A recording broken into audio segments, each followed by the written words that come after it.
এই হলো চর কল্যাণপুর। চরের কোল ঘেঁষে গ্রাম, তাই গ্রামের এই নাম হয়েছিল। সবারই ছোট ছোট জমি, সাদামাটা জীবন। কিন্তু এই গ্রামের সবচেয়ে গরিব চাষি হলো হারুন। কই গো গিন্নি, তোমার হলো? হয়েছে হয়েছে, আসছি। এই নাও, থলেতে মুড়ি আর বাতাসা আছে, মনে করে খেয়ে নিও। তোমার তো কাজের সময় খাওয়ার হুঁশ থাকে না। সে আমি ঠিক খেয়ে নেব, এখন আসি। কাজে গেলে কেন যে হুঁশ থাকে না তা যদি তুমি জানতে গো গিন্নি। আমার তো আর মানুষের মতো জমি নেই চাষবাস করার। লোকের খেতে কাজ করে খাই। যদি কোনোদিন মালিক রাগ করে কাজ থেকে তাড়িয়ে দেয়, তখন খাবো কি? আর সংসারই বা চলবে কি করে বলো? এই চিন্তাতেই তো সব খেয়াল ফেলে আমি কাজে মন দিই। এই হলো করিম, এই গ্রামের সব থেকে টাকাওয়ালা চাষি। টাকা হবেই বা না কেন, এখানের অর্ধেক জমি তো তার। এত বেলা হয়ে গেছে, রোদ উঠে গেছে, তবুও এখনো হারুন কাজে আসেনি। বেটার মজুরি থেকে টাকা কেটে নিতে হবে, তবেই বুঝবে। আরে করিম ভাই, আজ আপনি এত সকাল সকালে মাঠে? সকাল কি তোর জন্য বসে আছে? তুই কি রোজ রোজ এত দেরি করেই মাঠে আসিস? না করিম ভাই, আমি তো আজই। চুপ কর, তোর কোনো কথা আমি শুনতে চাই না। আজকের মধ্যে এই জমির সব আগাছা পরিষ্কার করবি। আমি যেন বিকেলে এসে দেখি সব কাজ শেষ, নয়তো তোর মজুরি থেকে টাকা কেটে নেব, বুঝলি?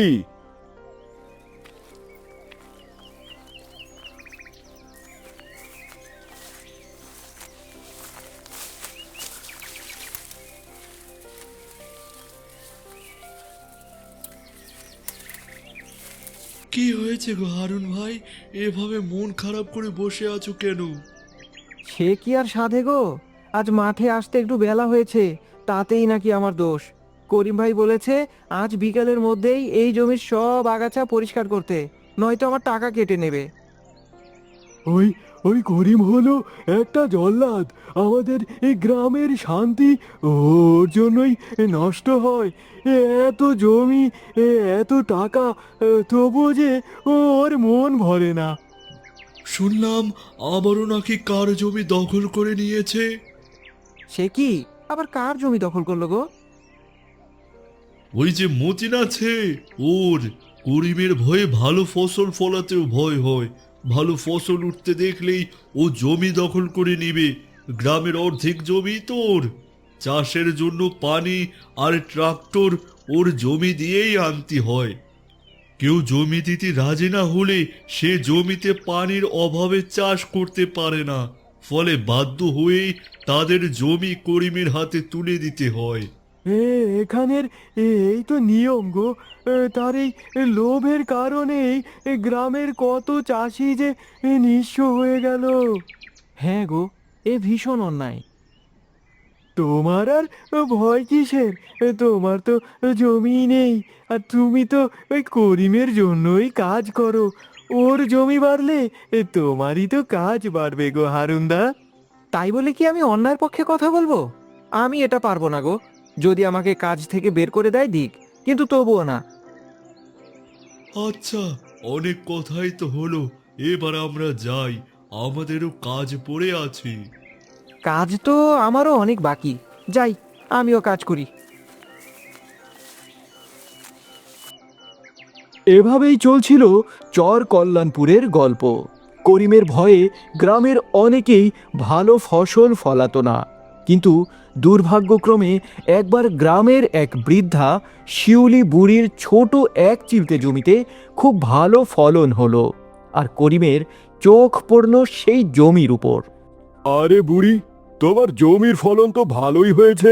হ্যাঁ গো বাবা, এবার ওপরওয়ালা চোখ তুলে তাকিয়েছেন। তোমার জমিটা আমার কাছে দিয়ে দাও বুড়ি, আমি ভালো দাম দেব। না বাবা, এই জমিটুকুই তো আমার শেষ সম্বল। তোমাকে আমি প্রতি মাসেই কিছু টাকা দেব, তুমি চিন্তা করো না। না বাবা, এই জমি আমার স্বামীর শেষ স্মৃতি। এতে আমি পরম যত্নে চাষ করি।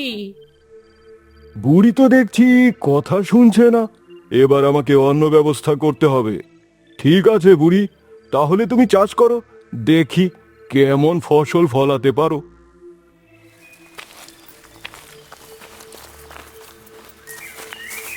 দেখতে দেখতে বুড়ির ফসল মাথা গজিয়ে উঠল। এবার শুধু বিক্রি করার পালা। কিন্তু গ্রামের কোনো ব্যাপারী বুড়ির ফসল নিতে রাজি হলো না, কেননা ফসল কাটতে হলে করিমের জমি দিয়ে যেতে হবে, আর করিম তার বিনিময়ে চায় মোটা অর্থ। আরে বুড়ি, তুমি এখানে? আমার ফসলগুলো কেউই নিতে চাচ্ছে না বাবা। যদি তোমার জমি দিয়ে একটু রাস্তা দিতে, তাহলে আমি ফসলগুলো বিক্রি করতে পারতাম। তোমাকে তো অনেক বছর ধরেই রাস্তা দিয়ে আসছি, কিন্তু আর পারবো না গো বুড়ি। এমন করো না বাবা, আমার এই ফসল বেচেই তো পেট চলে। আমি কিছুই করতে পারবো না গো বুড়ি, কিন্তু একটা উপায় আছে। কি উপায় বাবা? তুমি বরং তোমার জমিটা আমাকে দিয়ে দাও, আমি তোমাকে একটা ভালো দামই দেব। ও, এই ছিল তোর মনে? ঠিক আছে, আমিও দেখবো। আজ আমার জমি এইভাবে নিয়ে নিলি তো একদিন তোর জমিও সব চলে যাবে। আরে বুড়ি, এভাবে বলো না, হাসি মুখে জমিটা দিয়ে দাও। যাও যাও, বাড়ি যাও, আমার লোক দিয়ে প্রতি মাসে কিছু টাকা তোমাকে পাঠিয়ে দেব। শোন হারুন, এই জমিতে লাউ গাছ লাগাবি। কিন্তু করিম ভাই, এই জমি তো তোমার না, এটা তো শিউলি বুড়ির জমি। হ্যাঁ, তবে এখন এই জমি আমার। করিম ভাই, শিউলি বুড়ির জমিটা এমন করে কেড়ে নিলে এটা কি ঠিক হলো? তোর এত কথা কিসের রে হারুন? আমি যা করি তা আমার ব্যাপার, তুই তোর কাজ কর। কিন্তু এটা তো অন্যায়, আমি এমন অন্যায়ের ভাগীদার হতে পারবো না। যত বড় মুখ নয় তত বড় কথা। তোর যদি কাজ করতে ইচ্ছে না করে তাহলে চলে যা, আমার কাজের লোকের অভাব নেই।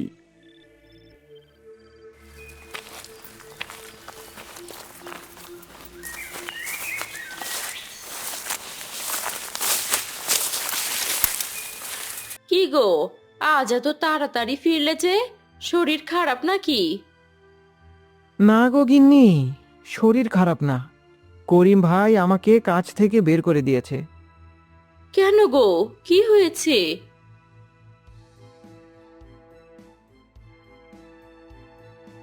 তুমি যা করেছো ঠিক করেছো, এমন অন্যায়ের সঙ্গে থাকা যায় না। কিন্তু এখন আমরা কিভাবে চলবো গো? আমাদের তো কোনো জমি নেই। আমি জমিদারের কাছে যাব, নদীর চরের জমি বর্গা নেব। চরের জমি? তুমি কি পাগল হলে নাকি? সেখানে কি কিছু ফলবে? চেষ্টা তো করে দেখতে পারি, আমি কালই যাব।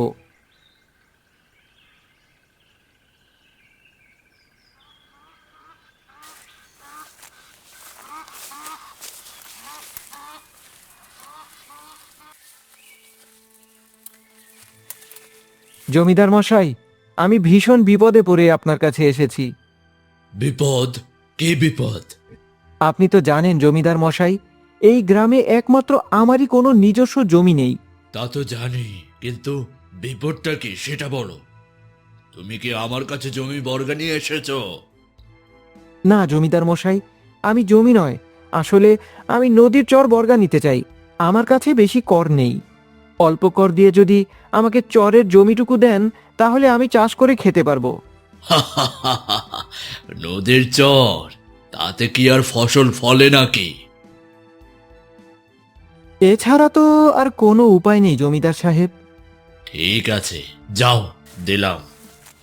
জমিদার হারুনকে অল্প করের বিনিময়ে নদীর চরের জমি বর্গা দিলেন।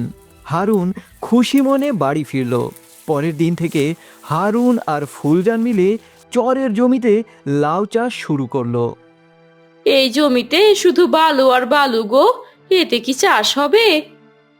হবে গো গিন্নি, হবে, তুমি শুধু ধৈর্য রাখো। এখানে কি লাগাবে গো? এখন তো লাউয়ের সিজন, তাই এখন লাউ চাষ করব।